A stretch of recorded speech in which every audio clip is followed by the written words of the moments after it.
It's so refreshing. It's to see so many new faces and so many old faces coming back. I was sharing with some folks earlier. We had our first convener event last month, and it was just kind of weird. People were showing up and really not talking and saying much. And so thank you, all you guys, for coming back. I also want to give a shout out to the viewers that are on YouTube and our Facebook channel, and so thank you everybody for attending. I have a couple of brief announcements before we get started. Our co-chair for the upcoming Fall Festival is here.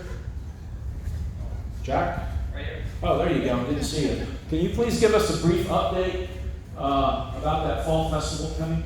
Sure. Yeah. Well, first off, my name's Jack. I'm a counselor with the City of Surprise, so it's good to see you all here this morning. I want to say thanks to Scott and the West family for all they're doing for the City Center. It's coming along. It's been a long time coming, but we're excited to hear what they have to talk about today. The Fall Festival, you'll see a flyer on the table there, is mainly going to be, it's a free event. There are going to be some businesses coming out. It's going to be over at Ottawa University, and it's just a great place to come together. We all know after COVID-19 and the year we've had, it's good to be back in person. It's good to see people here. And so if you have a business or you're trying to advertise, that's a great place to come out. It's going to be a celebration, and yeah, I think that's everything. It's free to the public. So, Raul? Thank you. Real briefly, I wanted to say a few words about Scott and turn over the microphone to him, and then we'll hear a couple other announcements. Scott Phillips is the Vice President of Carefree Partners. He's with over 18 years experience in land planning, entitlements management, deal negotiation, and many other real estate related functions. He has an impressive skill set. He's currently with Mission West, owner designated broker there for 10 years and 3 months. He's also with Carefree Partners Investments, Vice President for 17 years and 4 months. Wow, that's a lot, Scott. So with no further ado, I'll go ahead and turn the microphone to Scott and let you say a few words. All right, I think I'm on here. I think maybe what I'd like to do, I'm going to get in front of the camera so that there's not some disembodied voice. What I'd like to do first is introduce Rico West. Rico West is a partner with us. He's been with us, what now, 3.5 years? What I'd like to do is have him give a quick update about our Surprise Farms project. A lot of people don't know we're also the developer of Surprise Farms and Arizona Traditions. So, Rico, can you give a little update about those, and then I'll get started. Hello, everyone. So, just wanted to give a quick update on Surprise Farms as we developed the last 80 acres of our original 2,000-acre master plan. If you guys have driven by Surprise Farms lately along Bell Road, you'll see a project under construction. That is a company called Homes by Town. They will be doing 250 single-family rental units. Hopefully that project will finish by the end of 2022. We are currently in escrow on 2 other projects as well, both rental projects. One of them being on the southwest corner of Citrus and Bell. That will be a 1- and 2-story single-family rental project, probably 300 units, Scott? Yeah, roughly. For roughly 300 units with a company out of San Francisco. And then on the southeast corner of Bell and Citrus, we're going to be doing a 3-story garden apartment with a well-known national developer. So once we start getting more down the line, we can make some more announcements. And we all feel that these housing units can't come at a better time as we start ramping up growth in the West Valley, and especially the growth along the 303. So that's my update. Thank you very much. Thanks, Rico. Let's see. Is that microphone off? Do I have everybody's undivided attention, and I'm not competing with another microphone? Good. That's the way I like it.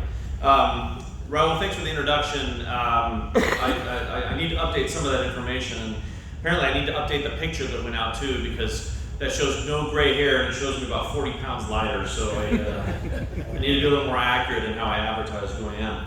So real quickly, the Surprise City Center, we've made a lot of progress, and we're doing a lot of different things. And so we have housing, we have retail, we have employment, we have education with Ottawa University, and some other things that we're working on. And then obviously the civic improvements continuously happen. I can't say enough about what the City of Surprise has been doing, continuously investing in. in the city's future, but I can get into that in a little bit. But what I'd like to do first is talk about the realities of the West Valley. And this is more of a macro discussion. I think it bears, it kind of follows on the economic discussion of last time, but it bears noting where we are in our evolution and how important the role of the Northwest Valley is going to be. So I've titled this, We're Gonna Need a Bigger Boat. The West Valley, we're really in the middle of a crisis. Nobody's talking about it yet.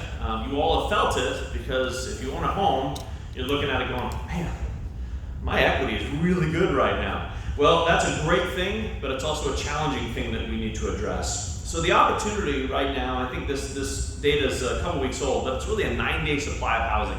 That's not healthy. If you've tried to buy a house, it's a big challenge. Am I too loud with this?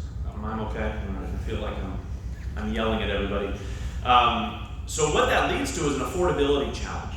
And we need to address that, because at the end of the day, Arizona still must be affordable to continue to do what we're doing. And that's job growth, that's homegrown employment, that's just quality of life initiatives.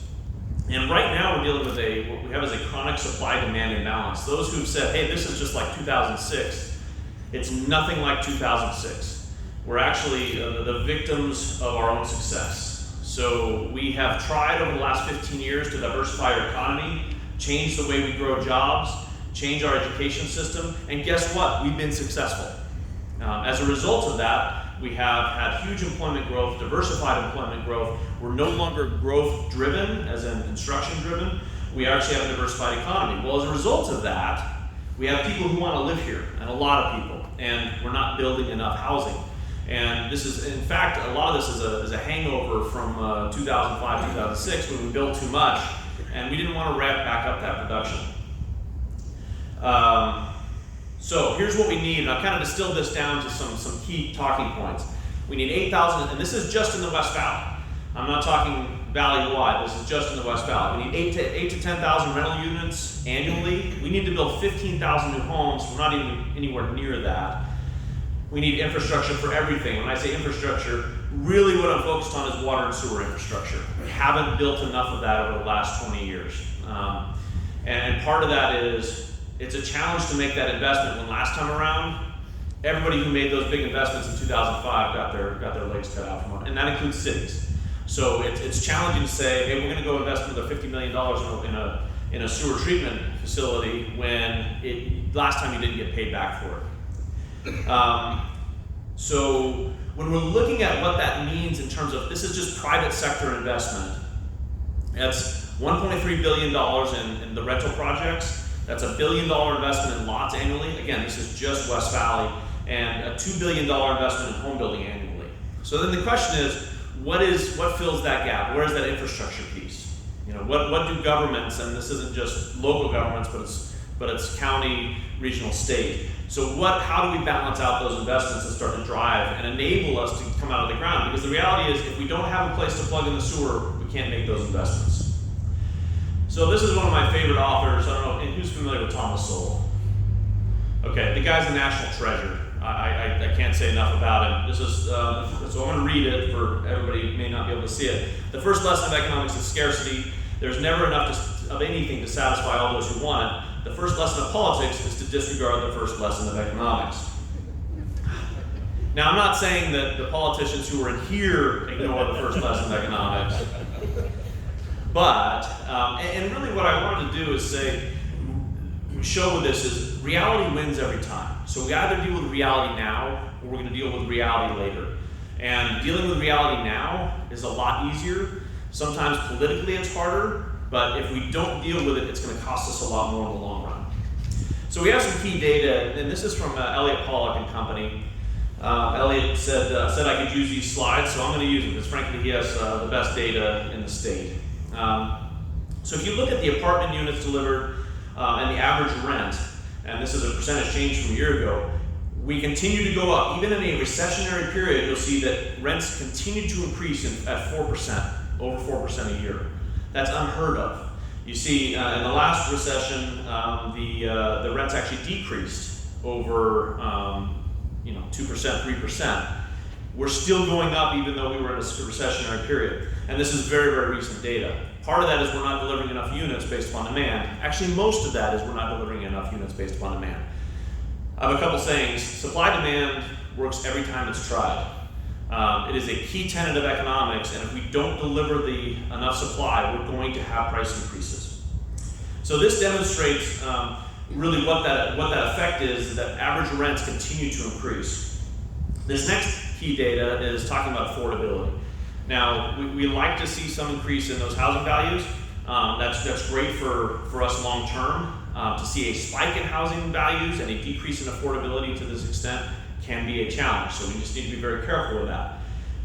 Some of that could be fixed by an increase in interest rates. Interest rates will affect affordability, but the most I see is that some of those values leveling off even with an uptick in interest rates, just based on the fact we don't have enough supply.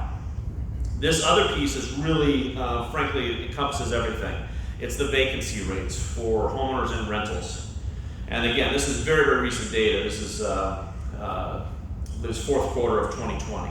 So what all this chart shows is we are below historic levels and we're in a downward trend. And as we continue to see growth in jobs, this does not lead to this actually has a lot of challenges from an economic development perspective. So it really becomes an economic development crisis if we don't have housing. In fact, with TSMC, who's familiar with Taiwan Semiconductor?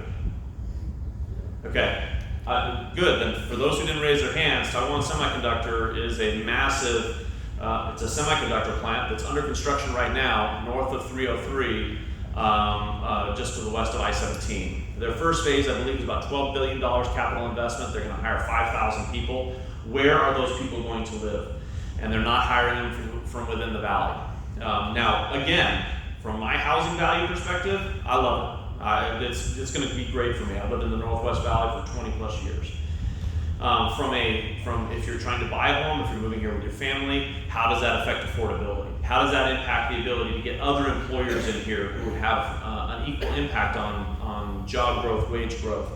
So we need to be very careful to balance out that vacancy rate and try to build more product. As you know, however, we can't build product. We can't say, hey, today, hey, we're short 10,000 homes, let's go build 10,000 homes. It takes about 4 years to ramp up to that. So what do we need to do? It's investment in infrastructure, it's increasing densities, and I know density is a bad word for a lot of people. We have to increase densities. We have to provide jobs, provide housing in closer proximity to job growth. So if you think about what's happening along the 303 and all the big box distribution and employment and manufacturing, one of the challenges that these companies have is bringing in some of the workers for this, and that a lot of the workers they show, especially along I-10 and the south of I-10 in that industrial corridor, is a lot of the employees who work there are single car families. So getting their workers to the plant or to the office or whatever it is sometimes is a challenge. So providing better housing in proximity to the jobs is critical. That's part of the jobs housing balance. We also need to obviously improve walkability. That's near and dear to my heart. Speed to market. We need to continue to be competitive in this market.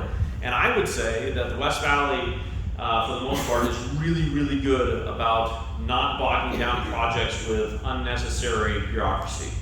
Most of the cities we work with are very, very good at saying, we understand we need it, we need a high level of design, we need to make sure that your infrastructure is solid, we need to make sure that you construct things to the right level, that we have all the fire safety, but there's no reason to just delay things. So we're finding that we're able to get through the process pretty quickly, except when there's this volume of stuff, the staffs are not up to the level, frankly, where they need to be. And that's a challenging position for a city to be in, because in 2006, they ramped up for all the work too, and then the bottom fell out of it and they had to lay a bunch of people off. And nobody wants to do that either. So I don't envy cities in that position about staffing.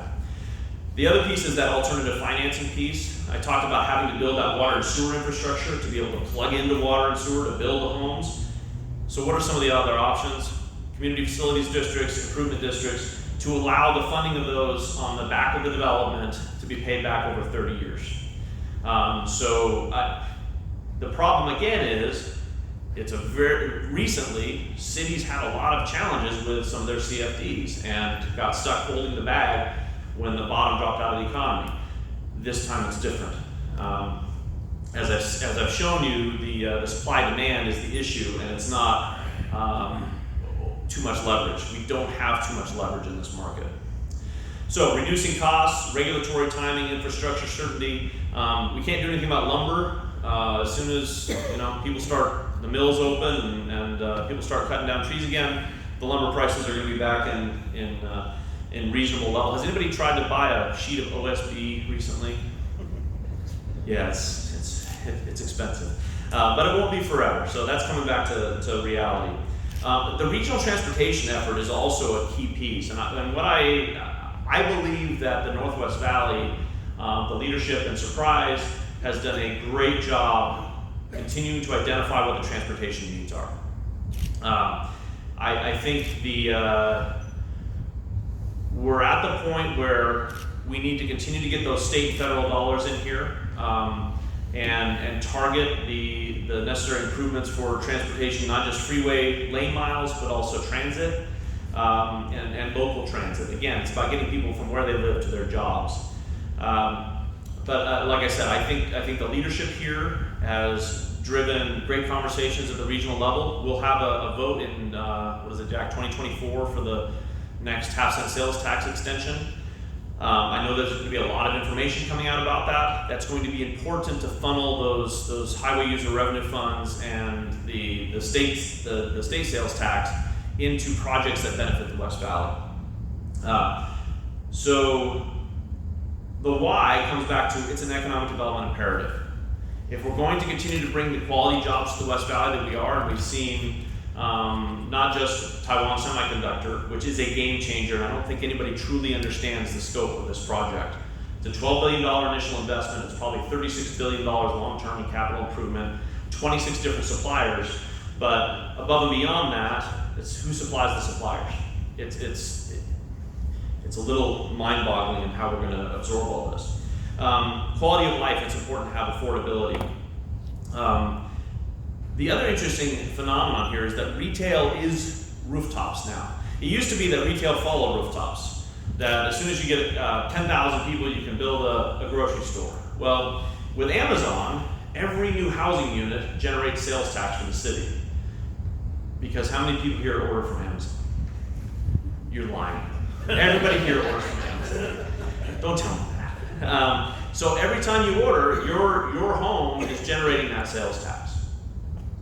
So that's changing the paradigm a little bit for cities, where cities rely not solely, but predominantly on sales tax revenue for their operations. Well, this is changing that. I mean, it's still sales tax revenue, but it doesn't have to be driven by the corner retail center or the mall or the car dealership. All that is important, and the city has done a great job doing those things, but that's not what's driving, that's not necessarily the sole driver now for retail sales tax. So we need to deal with the fundamental supply and demand challenge. When I say supply and demand always wins, it always wins. California is in the housing challenge it is, not because of regulation, but because of regulation, because they haven't built enough houses. Texas is an interesting case, and we're competitive with Texas on a lot of our major projects that we're trying to bring to Arizona. Texas has not ever had an affordability issue because Texas has nothing but privately held land. Arizona has about 24% of the land holdings are in private hands. Less than that is developable. Texas has about 95% is in private hands. So when there's demand, they can build housing. They've never had the spike of housing that we have here. We need to be cognizant of that as we're trying to compete for these companies that are looking for quality of life issues for their employees. So we need to be cognizant that there's a supply-demand imbalance, and we need to try to correct that as quickly as possible. West Valley should drive that future. The last item down here, 100,000 barrels of whiskey per year is what's going to be required. I'd like to bring things down into to an area that people might understand. I'm a whiskey drinker. I probably shouldn't be, but I am. So with the number of people that are moving into the West Valley, this is a data point that we need to build 4 new craft distilleries to handle this demand. That's a lot of whiskey coming out, but that's the number of people that are moving into the West Valley. So think of all the things that impacts, and all the retail development, all the housing development, all the jobs, all the infrastructure, all that stuff needs to come into play. And the West Valley, frankly, can be and should be the leader in that. So risks, I won't dive into this, but really what it comes down to is, are we going to run into a wall? Are we going to run off a cliff? Well, we are running into a wall right now. I don't think we're in any danger of running off a cliff if we ramp up production. So now getting back to the city center. Who's familiar with our master plan that we did about 3 years ago now, right? I see Rico and Councilmember Hastings. That's well, I haven't done it. Oh, there we go. We got a couple in the back there. Thank you. So this was a year-long process where we did 22 different outreach meetings to come up with this conceptual master plan. Now this is our 8th master plan, and we're now working on pieces that will continue to improve this into our 9th, 10th, 11th master plans. But the difference now is there's actually production starting. So since our master planning effort, we've had a lot of activity, and you can take a quick look at that. None of those are small projects. And what you see on the screen is what we're doing right now with Smith Group, which is a nationwide architectural firm, really an international architecture firm, to work on our project called The Quarter at Surprise at the corner of Bell and Bullard. And I'll get into that in a second. So right now, people are familiar with Murat City Center. It's leasing right now. This is actually a project that will go right next to that, just to the west of that. It's a market rate elevator loaded project, not age restricted. For all those who sent me hate mail about an age restricted project on Greenway Road, we're moving beyond that. We have some great projects, and this is one of them. So again, elevator loaded in interior air conditioned hallway. It's a different cost structure.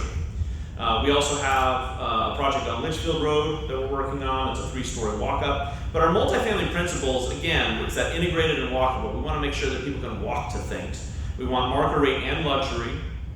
We have a variety of product types to limit direct competition. We want to make sure everybody who's developing on the site is successful. We can sell off every piece of this land right now for multifamily. There's so much multifamily demand. We don't want to do that because we want everybody to be successful. We want every project to be additive to what we're trying to accomplish. We need robust on-site amenities. They need to have the pool, although what we're trying to do with the workout facilities is push people to make arrangements with the city, because in case you didn't know, the city and Ottawa University built this great indoor activity center that can actually be used by city residents. There's a way to create that relationship. We want to make sure that we use capital investment wisely. And then quality design, timeless quality design. What's interesting is you'll notice we say market rate and luxury so far. There's a supply demand takes care of a lot of our issues if we just build more supply, but there's also a need for workforce housing. And sometimes you say workforce housing, people get a little excited. I don't want workforce housing in my neighborhood. Has anybody heard these conversations happening about workforce housing? Workforce housing's bad. Workforce housing is a tremendous need in the West Valley, valley-wide actually. Workforce housing is when people use that is not Section 8. These are your teachers and your police officers, your firefighters. They're not hitting a certain income level necessarily to be able to afford the highest end stuff. These are people that are actually working in your community. So what happens with workforce housing is the developer gets some tax credits up front, and then they have to maintain their rents at a certain level so that they are affordable for people who are in these types of jobs. They are generally maintained at that level for 15 years, but there is no ongoing government subsidy. So it's a really important distinction. Typically, they're built out as Class A apartments. They just have a rental restriction, and they have an employment restriction. So that's just a little tidbit. One of the things we're working on is makerspace. I talk about all the jobs coming in with Taiwan Semiconductor. We have with the density that we're bringing to the property, we also need to have places where people can open up their small businesses. This is entrepreneurial opportunity. And we hope to grow businesses locally. Like the city has the Texcelerate. Is everybody familiar with the Texcelerate that the city has? It's a phenomenal asset to the city. This kind of expands on that concept. Their market rate But what we want to make sure is for people who want to service the servicers of TSMC or the many employers who are coming along 303, that we have space on City Center to do that.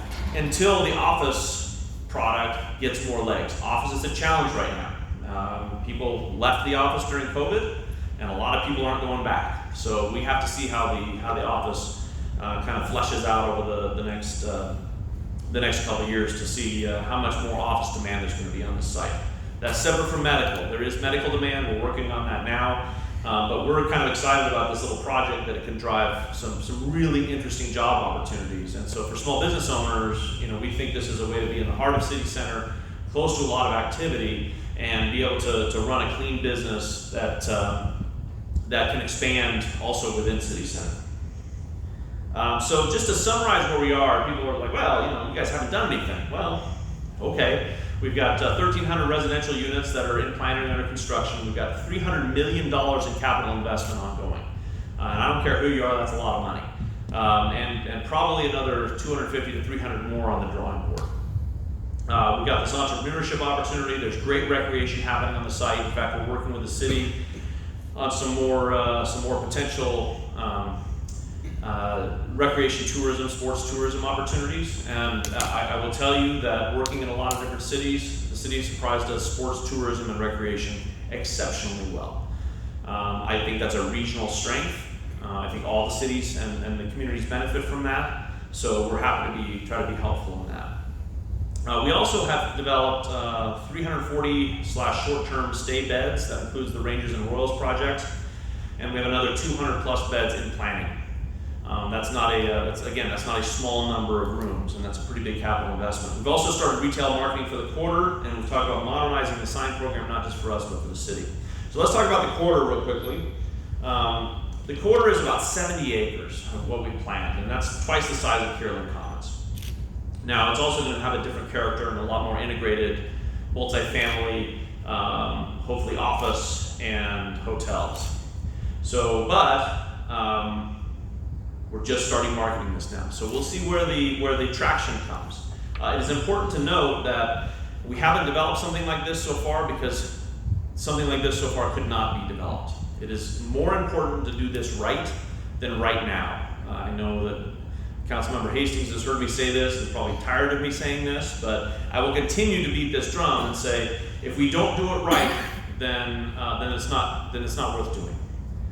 We can't go back and fix it if it's screwed up. So our goal is to create that walkability, and I'll give you kind of an example. This is one of the blocks where we've identified a really cool open space element with integrated restaurants, and it doesn't look that interesting from the plan, so I get it. We haven't fleshed that out yet, but with deck parking, with hotels, with integrated residential, all those pieces we have as elements of this. And we're starting to see that the Northwest Valley is maturing enough that we are approaching the opportunity to do this.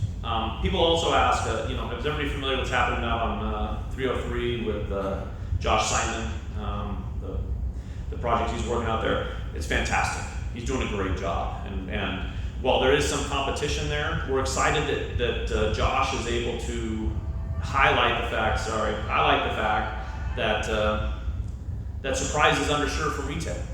And that he's going to be successful out there, and there's more demand out there than he can provide supply for. So that bodes well for us. We need to make sure they're the right type of tenants. But with Josh being able to accomplish and be successful in the 303, we think again that drives more interest and activity in what we're trying to accomplish here. So the design principles are walkability, mix of uses. We want distributed parking. One of the things we heard over and over and over again from our public outreaches, make sure there's enough parking. We want parking in close proximity. We want high-end restaurants, but we don't want a lot of traffic. Sorry, we're going to have a lot of traffic here. That's what if you want walkability, you want high-end restaurants, you got to have traffic. But we want distributed parking, we want easy parking, we want gathering spaces, places for people to commune. We got all that. And those are critical elements, and those were driven by a lot of community input. So we appreciate that. By the way, we will continue to do that. We will, as soon as everybody's comfortable, and we're starting to see that, everybody's comfortable getting the room together, we will be out on the road again talking about City Center, getting input on City Center. That's an important piece of what we want to do. We're integrated in the community, rely on the community, we want to serve the community. All those pieces come into play, but we can't do that unless we're talking to the community. So we're hopeful that everybody here will want to participate in those when we get back out into the public. So I just want to give you a graphic representation of what's new, what we're working on. What's in blue is what's in planning or escrow or construction. That's a lot of land that's involved in that. Now we also still have a lot of land. Again, this property is the size of downtown Phoenix. So $300 million worth of investment, which is just the blue areas, actually it's a little less than the blue areas, but $300 million worth of investment is not a huge percentage of this property. And as we continue to go more dense, there will be more density of investment. So long term, this will be a multi-billion-dollar capital investment in this property. The orange are things that we are working on right now that we're marketing, but that we don't have any prospects that are immediate. The big orange one up in the northwest corner is the Quarter at Surprise. And then the little orange one north of the Texas Rangers is a hotel concept. We're working on a full service hotel. Again, this is one of those concepts that people are like, well, just get the hotel built. Well, we want to make sure it's done right. So our goal for that corner to serve what the city has done and serve the investments in Ottawa and spring training and all of the sports tourism is to do one of the first full service hotels built west of I-17 in I think 10 years or 15 years. There are very few full service hotels west of I-17, I think, and correct me if I'm wrong, there's the Wigwam and there's the Renaissance. Are there any more that I'm missing? Okay, good, glad I'm not all washed up. I don't want to not mention somebody if they're out there, but our goal is to have a place where the community can have some really cool restaurants, a great staycation opportunity for the community, but then this drives a lot of great activity into Surprise with that full service component. So resort style pool, 10 to 15,000 square feet of meeting area. And again, if we don't get the right user today, we'll be patient. It is better to do it right than cram something in there that's going to be wrong. So, but I think this map shows you, in addition to what we've already done, and we've done a lot on this property, that more is coming. So what's next? Full speed on the marketing for the Quarter, trying to identify, is there a specialty grocer, are there some key tenants for restaurants? Our goal is to drive that next restaurant cluster that the West Valley doesn't have yet. So we're working hard on that. We've got all those multifamily residential pieces. Our next goal is to get beyond that 4 stories. We have the ability to go 15 stories on this property. Our goal is to get up to that 5 to 6 story range. And one of the keys here, I'm going to get a little inside baseball, but in order to hit that 5-6 story range with a podium apartment or a wrap, you need to be around $2.50 per square foot on rents. Today, everybody's underwriting at about $1.85. Which, by the way, 3 years ago, everybody was underwriting at $1.30. So again, that shows you how much increase there's been in the rental rates. So there are a couple of groups that are saying, we'll consider trying to figure out a 5-story podium or a wrap. So we're going down the path with them. Once we hit that point, again, that further differentiates the city center and the city of Surprise as going more urban in the city center and enabling a wider variety of housing products. I think that's it. Gosh, I've gone on for a long time, so I apologize for that. But do I have any questions? Are there any questions? Yes, sir. So when you look at the design and how you have incorporated walkability into the concepts there, help me understand a little bit more how that fits into that huge of an area, the size of downtown Phoenix, and why, my question is this, why isn't there something there more around transportation, a trolley, a system maybe that networks buses or something that gets people, because it's hot here a lot of times. Yes. And I want to know why that hasn't been part of the conversation. It absolutely has. So let me just, he wasn't mic'd up fully, so I'm just going to repeat the question. Related to walkability, how are we really incorporating that, especially given the size of this, because rightfully so, people don't walk a mile. People will walk at the most a quarter mile typically. And so are we thinking about integrating a trolley system, some sort of an integrated, what I would call a circulator system, especially with and I'm going to add some more words to this, but especially with Auto University, all the athletics, all the retail, and you can't be in walking distance of everything if you live there. So the answer is yes. We've always conceived, and 20 years ago it was conceived as a partnership with Southwest Gas. Now, we know that natural gas was great, and now everybody's talking about electric. So instead, we'll probably talk about partnering with APS to do an electric circulator route. The key being is that we need those transportation options for especially certain times of year. And for those that live over on Litchfield Road, it's a mile to get over to the quarter. Even though it's part of the same project, nobody's going to walk that yet, or ever. So some people will. In July. Yeah, nobody will walk that in July. December, yeah, I'm sure people will stroll over there. But I will say from a walkability perspective, so as everybody's seen that we're under construction with Town at Surprise, it's up here, I don't have a pointer, but it's just south of the restaurants on Bell Road. So it's 114 townhome units, garage loaded. We're really excited about that because that is that suburban walkable piece. There are front doors that face the restaurants. So if they are successful renting that out, my view is that really proves out this concept that people do want walkability as long as they have the amenities and the ability to have a garage, to have their own private space that has and their own pool, but they don't mind living that close to 7 different restaurants. So to answer your question, yes, that is part of the planning process. The streets are designed so that they have really wide sidewalks to enable that walkability. We don't want to do 5-foot sidewalks. We have a minimum of 11-foot sidewalks and up to about 26-foot sidewalks, depending upon which street. We want this to be easy to walk. So thank you for your question. Any other questions? Yes, sir.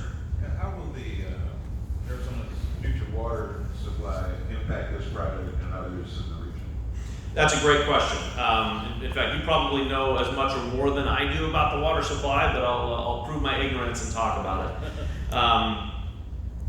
What I will say in Surprise specifically is Surprise has done a great job securing long-term supply. Before it was trendy, one of the former city managers, Dick McComb, went out and secured, I believe it was 11 or 12,000 acre feet per year from the Central Arizona Project. Getting that into the recharge and building up the aquifer, I don't believe that's happened to a great degree yet, so that potential is still there. But the recharge in the West Valley especially, the cities have done an exceptional job saying, hey, we got to make sure we preserve one of our most important assets, and that's our water. In fact, my understanding is over the last 10 years, where we used to be concerned about subsidence around Luke Air Force Base due to the pumping of groundwater, we've actually seen that reverse. So through some of the better farming practices and the conversion of some farmland into residential uses less water than farmland does, we've seen that reverse. Now, for this project specifically, we're driven by low water use. Density actually with less lawn and desert-oriented plants, you'll see less water used on this property per acre than in a lot of communities. Now, that being said, we'd still like to introduce water components to this. If you were in any of our master planning discussions, we've always talked about including a lake of some sort in here. And the purpose of that lake was to, one, provide irrigation water, so that we had that as part of the water system. Two is the potential of using it as a recharge lake. Now, I can go into all the challenges of having a lake that's recharged and how you have to empty it, every 18 months and it smells bad. So I'm not sure that we want that in the middle of it, but the goal would be to have a lake as part of an integrated system that actually improves the water efficiency on the site. In terms of the entire West Valley, there are certain cities, Buckeye continues to work hard on its water supply. They have the ability to do it, they just need some additional help. We've seen the leadership there is actively working on that and knows that in order to continue to drive their employment and drive their growth, they're going to need to secure water. Speaking of Buckeye, they believe they're on the cusp of announcing some very significant jobs there. It could be between 5,000 and 10,000 new jobs for some major employers. Again, we're just adding to this need to increase the housing. So I don't know how deep you want me to go, but is that sufficient? That's good. Okay, thank you. Other questions? Yes, sir.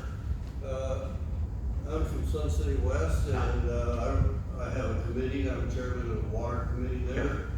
We are really concerned about the longevity of our water supply, since every bit of our water comes from wells. All the development of Surprise that goes to the northwest is moving out into desert areas. So they're not converting agriculture to residential. So they're drilling wells just like we have. So everybody's tapping into the same aquifer. Yes. The recharge is not even close to the withdrawals. So 10 years down the road, what's gonna happen to our wells and Surprise wells too? The 303 borders the north part of Sun City West. Right. All that development has to have water. Yes. And it's all gonna come, in my opinion, it looks like it's all gonna come from the same place. And it's not being recharged. So I'm getting way out of my depth here, and the only thing I can say is what I've seen with Surprise, with the purchase of the Central Arizona Project Supply and the ability to recharge that, because that runs, part of the plan is to take the cap allocation up on the north side of Surprise and recharge it into the aquifer there. That will obviously, if you pump an additional 12,000 acre feet per year, that's a significant addition back into the aquifer. The other thing is the city of Surprise has just acquired a water company up north. And that water company, I think, and this Councilmember Hastings here, my recollection is that the acquisition of that water company adds over 60% to their supply. So this is not something that I know, and again, I'm just a developer that tries to build stuff. I don't know all the ins and outs of the water law and supply, but what I do know is that the city has some exceptional talent that is watching that very, very closely, because they realize if they screw that up, game over. It doesn't, it's not, you can't fix it. So, so I think they're taking great care with the water supply and wanting to make sure it's got real sustainability. So, but I appreciate your concern, because everybody has that concern. Oh, yeah, and these water supplies we're talking about are not getting any better. I mean, the tap water is being reduced, and it may be reduced a lot in the next couple of years, depending on the Colorado River situation. If this drought keeps going on another 5-10 years, that supply will be reduced. So we're just talking about a finite amount of water that's available, and right now it looks like it's starting to shrink, and people are getting concerned about it. But I don't see people doing a whole lot about it. They're just saying, we're gonna build all these things and we're gonna have water. Watch out, the water may not be there in 10 years. Sounds like we need to have a convener meeting with a group of businesses to talk about the water issue. I think there's some good experts out there that we could probably bring them into one of our meetings this year. Look at Raul trying to save me from putting my foot in my mouth. Any other questions? We're kind of wrapping up a little bit here on time, and we still want to leave a few minutes for everybody to network a little bit. Any closing comments for the group, Scott? No, other than I'm always happy to take questions or comments. I didn't include my cell phone number on here, but I'm happy to have people have my cell phone number. I think Jason actually has published that in the paper multiple times, and nobody ever calls me, so I'm frankly a little disappointed.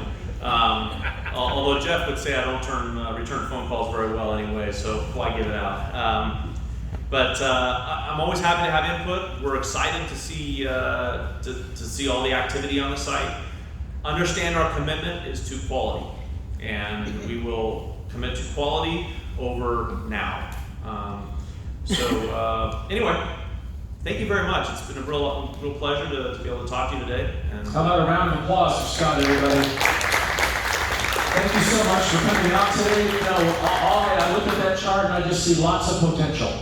All that vacant land, and I think that the opportunities for the Northwest Valley to grow I think is going to tie around the whole city center complex. So thank you very much, Scott. Mary, did you want to give us a brief update on some upcoming programs and activities? Yeah, before you guys leave, if you could check out the upcoming events on your table here. We have the next Chamber Breakfast is August 10th, and we'll have a fireside chat with our Northwest Valley Mayor, Mirage Surprise in Youngtown, and the